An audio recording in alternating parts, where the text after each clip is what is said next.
Today, the talk is about the archetypal Buddhas, and part of that is the Trikaya, which is the three bodies of the Buddha. And I want to start by just saying what archetypal actually means. And it's basically, it has a few meanings, but I think it's an original pattern or model of how things really are, a transcendental entity that is a real pattern of which existing things are imperfect representatives. And I think that's a really interesting thing, how we always say that the way we see things are not the things, how things really are. So I've made a few slides, and I'm going to use a little bit of imagination to guide us through a topic that is effectively ineffable. Talking about the Buddha and enlightenment is said to be not describable in words. So in that case, I should probably stop now. That's a joke. So I don't think we can actually describe it without words, because we can't use smells to describe the Dharma. So yeah, so I'm going to start by explaining a few words. And I just want to invite you to not be scared of any Sanskrit words today, because over your lifetime as a Buddhist, you'll keep falling over them. And they're not that many today, so don't be scared. So Trikaya means literally three bodies. Kaya can mean a lot of things, also realm and dimensions. Then we've got Rupa and Arupa, which is form and formless, and then Loka, place, and realm. So these will come up in the talk. And then the actual the names of the three kayas in Sanskrit, which, I'll explain as we go along. So the talk will be looking at reality from two angles. And one is from the Buddha's angle, and the other one is from our angle. So the Buddha experiencing the world as unconditioned, and us as conditioned. And the important thing to realize is that both are here at the same time. So it depends on kind of the viewpoint. If we've got a defiled viewpoint or a perfect viewpoint, which one we experience. And I'm going to look at these two aspects throughout the talk. So one is always the Buddha's angle, and two is always the unenlightened angle. And basically, the important thing to realize is that the three levels of the kayas that we describe today are experienced as one from a Buddha's perspective. Because the Buddha doesn't see themselves as separate. They don't see themselves as basically experiencing any of the three lakshanas, which is insubstantial, dukkha, or having a separate unchanging self. So the reason why we are not experiencing reality like this is because we see ourselves as separate. We see ourselves as fixed and not changing, and that creates dukkha with what we call the root poisons. So I want to start by explaining the idea of how the Trikaya came around. From the time of the Buddha, the actual monks, they actually realized when they were around the Buddha that, yes, he had a form, the actual living Buddha, but when they actually were around him and he wasn't talking, they experienced a different kind of realm. He was kind of, they described it as an arupa, which means a formless body, arupakaya, and the body that they saw, they actually saw described as a rupakaya. So the interesting thing was that in the first Buddhists, from the first Buddhists, Hinayana arose, and later on, the Mahayana and Vajrayana, which we've described in numerous times before, they then changed these into the Trikaya that we actually saw now, and that we're going to describe in a second. So the Theravadins, which were the Hinayana, they were called Staviravadins and Stavastivadins. Don't worry about the words. I seem to have problems describing them myself today. But anyhow, the important thing was that they basically then realized, hold on, there weren't just two. There are three bodies of a Buddha, because when they were meditating, they actually saw the body in their mind. They saw the Buddha in their mind, and then they basically called the gross form body, the subtle form body, and the formless body, which were the subtle rupakaya, the gross rupakaya, the subtle rupakaya, and the arupakaya. So looking at the way the Mahayana and Vajrayana then described them first in the Prajnaparamita texts, in the first, about 120 Common Era, they basically described them as Nirmanakaya, Sambhogakaya, and Dharmakaya. So we're going to start with the Nirmanakaya, or emanation body, which is the physical body of the Buddha. And I'll explain at the end another reason why it's called emanation. But basically the realm of the Buddha, where the actual enlightened being as Buddhas and Bodhisattvas are visible from us in our realm, which is described as a karma loka, or realm of desire, which is not to be confused with karma. So karma is desire and karma is action. So we've got this Nirmanakaya, which is the emanation of an enlightened mind in a form, as in a body. So the interesting thing for us, why this is important, is that these three bodies of the Buddha, we can actually experience ourselves through practice. And as in the last Sangha retreat, we looked at the threefold paths: ethics, meditation, wisdom. I wanted to actually see how important they actually are in that path to realizing the three kayas of ourselves. So in the realm of the gross form Buddha, or the Rupakaya, the Buddha is actually visible to us because there are enlightened beings around in the world, and when we are in contact with somebody that is spiritually developed, we experience that, we feel that. It's like a resonance that we can actually experience. So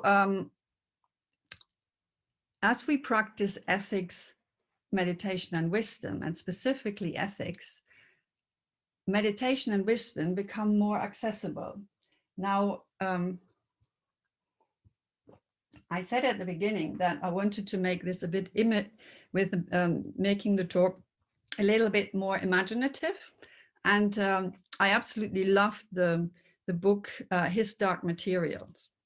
I don't know if anybody's read it, but it's it's by Philip Pullman, and I read it in my 20s, I think, and then I told Tara about it. And the reason why I'm using it today is because the ideas of the three books, the Golden Compass, the Subtle Knife, and the Amber Spyglass, I think are very, very kind of apt tools to describe the trikayas and why it's important to actually integrate the knowledge of them into our life. So the golden compass is basically called a lithiometer in the dark materials, which means the truth teller. And the interesting thing is that a compass, in a way, points to the north, and that's kind of the truth in symbolic terms. So for me, confession can improve our own compass, and that's why for me confession is like a compass, and that refines ethics more and more and more, so that we become more and more aware of what we are actually doing with body, speech, and mind, and what's happening in our bodies. So looking at the next part of the Trikaya is the Sambhogakaya, which is the enjoyment body, or the body of beauty.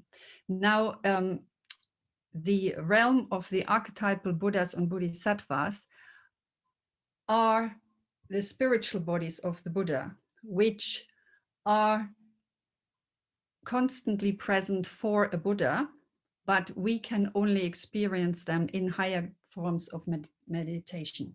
So when we actually meditate and we go deeper, we have talked about higher states of consciousness or being absorbed.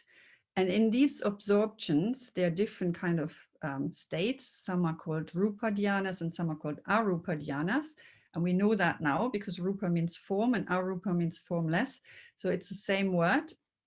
And it basically means that with meditation, we can actually cut a little bit deeper and deeper into reality, because we have little insights and they come more often, and just seeing things how they are becomes a little bit more refined when we actually go into deeper form states of consciousness, and we become a bit more aware of ourselves and how we actually create suffering for ourselves and others.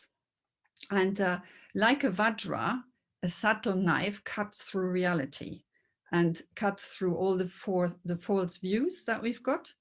So it's a very, I think, apt kind of tool. And you may have realized vajra is kind of part of my name. So that's it's a kind of personal like help for me. So looking at the next one, the Dharmakaya, or the truth body, the Buddha experiences the realm of ultimate reality, or formless realm, all the time, as well as the spiritual enjoyment body and the actual Nirmanakaya, or form body, if he is embodied. Through ethics and meditation, wisdom arises, and with wisdom we can see through the last dust in front of our eyes. And a few weeks ago, Stiranaga actually talked about the Buddha after his enlightenment, not being sure about whether anybody would understand the Dharma and the enlightened experience that he was experiencing, because it's just so different to the samsaric realm. And then he saw the actual world as both what's it called, lilies in various stages, some in the mud, some in already just out, and some in full bloom. And he saw that some people had only little dust in their eyes, and that is a little ignorance and a little greed and a little anger. So and we can actually experience the Dharmakaya, the truth body, in very subtle states of consciousness. And as we said before, they're the Dhyānas. And I wanted to show the nice picture that I took in York. And on that day, we just had an absolutely gorgeous blue sky. That's why I thought I'll put that picture in here, because the blue sky is kind of a symbol of the Dharmakaya, of reality itself. And I've got a few synonyms for the Dharmakaya, like the blue sky. It's the essence of wisdom and compassion. It's shunyata, which is voidness or emptiness. It's non-duality. Then in Vajrayana or Tibetan Buddhism, it's called ground or heart mind. In Zen, it's called big mind. It's also called in the Hinayana immeasurable or ineffable. And it's the non-conditioned or nirvana. So the experience of I wanted to talk a little bit about the reason why I've chosen the His Dark material, because I thought it kind of makes this nice yin and yang picture of her bright emptiness. This is not this is just showing his and her, bright and dark, material and emptiness, is depicting reality of non-duality, where Rupa Shunyata is form and emptiness, and wisdom and compassion. So, and then the kind of little picture on the bottom is the golden compass and the subtle knife and the amber spyglass, which makes us see the last dust.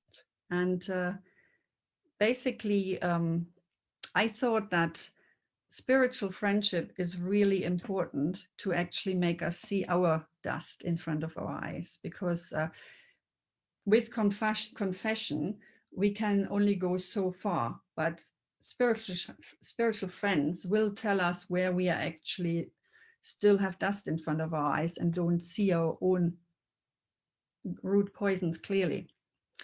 And the interesting thing about the difference, why we see ourselves as separate ego entities and the Buddha doesn't, is that the energy, the enlightened energy of the Dharmakaya is hijacked by our ego, and it creates a separateness, and it makes us special, and that specialness needs to be protected. And unfortunately, through the experience of being separate that we create in the first few years of our life, when we are taught that we are I and all the others are you and them, that's when this I experiences lots and lots of different forms of greed, hatred, and delusion, as well as fears, getting angry, getting jealous. It's pride and jealousy. It's always looking for something to fill that void. And I think the interesting thing is, through ethics, meditation, and wisdom, we can actually bit by bit chop away these wrong ideas that we've got about ourselves. And over the last, I think, 5 or 6 weeks, we've looked at different ways of how the Buddha actually described with the Dharma how things really are. So on this slide, you can see that we've got the Sanskrit names, the English terms, and then I've just, for everybody to recapitulate what I've said in the different, samsara and nirvana, how we actually experience the world, and how the Theravadins in the middle section, they actually describe the Buddha's different bodies. So the more we actually go from the conditioned to the unconditioned side, from samsara into nirvana, the more energy we actually release for the benefit of others. And that is an important aspect why it's so important to practice the Dharma. So as the Sambhogakaya, the archetypal Buddhas, are the essence of the kind of part of the essence of the way the Buddha teaches us reality. We actually learn about these different wisdoms that they represent. And that's what we're going to do next week. So we're going to look at Vairochana, the white Buddha, Akshobhya, the blue Buddha, Ratnasambhava, the yellow Buddha, Amitabha, the red Buddha, and Amoghasiddhi, the green Buddha. And then we're going to meet them and see how they show us the way from samsara and to nirvana.